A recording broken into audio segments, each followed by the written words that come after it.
జై శ్రీమన్నారాయణ శ్రీమతే రామానుజాయ నమః. నేటి మంచి మాటలో మనసు కదిలించే ఒక చిన్న కథ ఏంటో తెలుసుకుందాం. రవి ఒక సాఫ్ట్వేర్ ఇంజనీర్. అతని భార్య డెలివరీకి వెళ్ళింది. అతడు గేటెడ్ కమ్యూనిటీలో ఒక ఇల్లు అద్దెకి తీసుకుని చేరాడు. స్వయం పాకం చేసుకుంటాడు. ఆ రోజు ఆదివారం. పోర్టికోలో కూర్చుని కాఫీ తాగుతున్నాడు. ఆకుకూరలు ఆకుకూరలు అని కేక వినిపించింది. 70 ఏళ్ల వృద్ధురాలు తలపై కూరల గంప పెట్టుకుని కనిపించింది. పిలిచాడు. కాస్త గంప దించయ్యా అన్నది ఆమె. పాలకూర కట్ట ఎంత అని అడిగాడు. 10 రూపాయలకు 3 అయ్యా అని చెప్పింది అవ్వ. మరీ అన్యాయం, బయట 5 ఇస్తున్నారు అన్నాడు చిరుకోపంగా. 4 తీసుకో నాయనా, కట్టలు తీసింది అవ్వ. 10 రూపాయలు ఇచ్చాడు. గంప కాస్త పట్టవయ్యా అన్నది అవ్వ తన వైపు పట్టుకుని. గంపను పైకి లేపుతూ 2 కట్టలు పాలకూరలు తీసి ఇంట్లోకి విసిరాడు రవి. అవ్వ వెళ్ళిపోయింది. ఎంత ఆశో ఈ ముసలదానికి. ఇవ్వాళో రేపో చావబోతుంది. ఇంకా మూటలు కడుతున్నది. ముసిముసిగా నవ్వుకున్నాడు.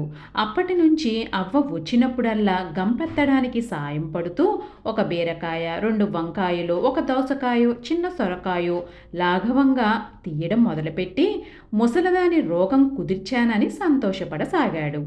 కొన్నాళ్ల తరువాత ఎప్పటిలాగే గంప పైకెత్తుతూ 2 కొత్తిమీర కట్టలు లేపేశాడు. అంతలోనే ఎవరిదో ఏడుపు వినిపించింది. 8 ఏళ్ల అమ్మాయి పుస్తకాల సంచిని మోస్తూ, నానమ్మ నన్ను స్కూల్ నుంచి పంపేశారు ఏడుస్తూ వచ్చింది. అవ్వ కంగారుగా, అయ్యో నా బిడ్డ బాబు, కాస్త గంప కిందకి దించు అన్నది రవితో. ఏడవకమ్మా, నేనొచ్చి చెబుతాలే, రేపు ఫీజు కడతాలే, నా తల్లే, ఇంటికి పోదాం పద అన్నది పిల్లను వాటేసుకొని ధారాపాతంగా నీరు స్రవిస్తున్న ఆ చిన్నారి నయనాలను తుడుస్తూ. రవికి అర్థం కాలేదు. ఎవరీ పిల్ల అడిగాడు అవ్వను. నా మనవరాలు బాబు, ఆడపిల్ల పుట్టిందని అల్లుడు నా కూతురును వదిలేసి వెళ్ళిపోయాడు. చుట్టుపక్కల వారు సూటిపోటి మాటలు అంటుంటే తట్టుకోలేక కూతురు ఎలుకల మందు మింగి చచ్చిపోయింది. మా ఆయన 3 ఏళ్ల బట్టి మంచం మీద ఉన్నాడు. ఈ నలుసును సాకడానికి చిల్లిగవ్వలేదు. ఎప్పుడూ బయటికి వచ్చి ఎరగని నేను రోజు తెల్లవారుజామునే లేచి పొలాలకెళ్ళి 20 కిలోల కూరలు అరువు మీద తీసుకొని మోస్తూ ఇల్లిల్లు తిరుగుతూ అమ్ముకుంటూ పైసా పైసా కూడబెట్టి దీన్ని చదివిస్తున్నాను. మొన్న ఫీజు కట్టడానికి వెళ్తే 1000 రూపాయలు పెరిగిందని చెప్పారు. నెల రోజుల్లో కడతానని చెప్పి బతిమాలితే సరే అన్నారు. ఈరోజు చూడు బాబు, పసిపిల్ల అనే కనికరం కూడా లేకుండా బయటికి పంపించారు అన్నది కళ్ళు తుడుచుకుంటూ. రవి నరాలు మొత్తం బిగుసుకొని పోయాయి. రక్త ప్రవాహం స్తంభించిపోయింది. హృదయం ఆకాశం చిల్లులు పడేలా ఏడుస్తున్నది. మనసంతా ఉష్ణ జలపాతం అయ్యింది. ఎంత నిగ్రహించుకున్నా కళ్ళు దారలు కట్టాయి. ముసల్లానికి ఎంత డబ్బాస అనే తన వెకిలి మాట 1000 గుణపాలై దేహాన్ని కుళ్ళబొడిచింది. ప్రతి కష్టం వెనుక ఒక కన్నీటి గాథ ఉంటుందని తెలియని తన అజ్ఞానానికి తనను తానే శపించుకున్నాడు.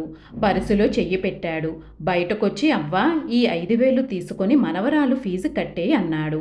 బలవంతంగా అవ్వ చేతిని తీసుకుని. అవ్వ, బాబూ, ఇంత అప్పు తీర్చాలంటే నాకు ఏడాది పడుతుంది అన్నది వణుకుతూ. అప్పని ఎవరు చెప్పారు? చనిపోయిన మా అమ్మ ఆత్మశాంతి కోసం ఇస్తున్నాను. ఇప్పుడే కాదు, నీ మనవరాలి చదువు అయ్యేంత వరకు నేనే ఫీజు కడతాను. రేపటి నుంచి రోజు నేను ఉన్నా లేకపోయినా 10 రూపాయల ఆకుకూరలు ఇచ్చేసి వెళ్ళు. గంప పైకెత్తాడు రవి. మరునాడు రవి నిద్రలేచి తలుపు తీశాడు. వాకిట్లో 6 ఆకుకూర కట్టలు కనిపించాయి.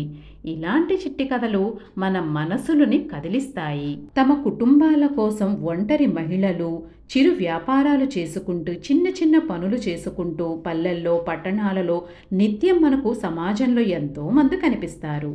అలాంటి వారి పట్ల మనము కాస్త జాలి, దయ, కరుణ చూపి అవసరమున్న వాళ్లకు కాస్త ఆర్థిక సహాయం అందించడం నిజమైన మానవత్వం అనిపించుకుంటుంది. భూమిపై జీవించిన కొన్ని రోజులు మనకున్న దాంట్లో కొద్దిమందికైనా సేవా సహాయం సహకారం చేసుకుంటూ ఉన్నతంగా జీవిద్దాం.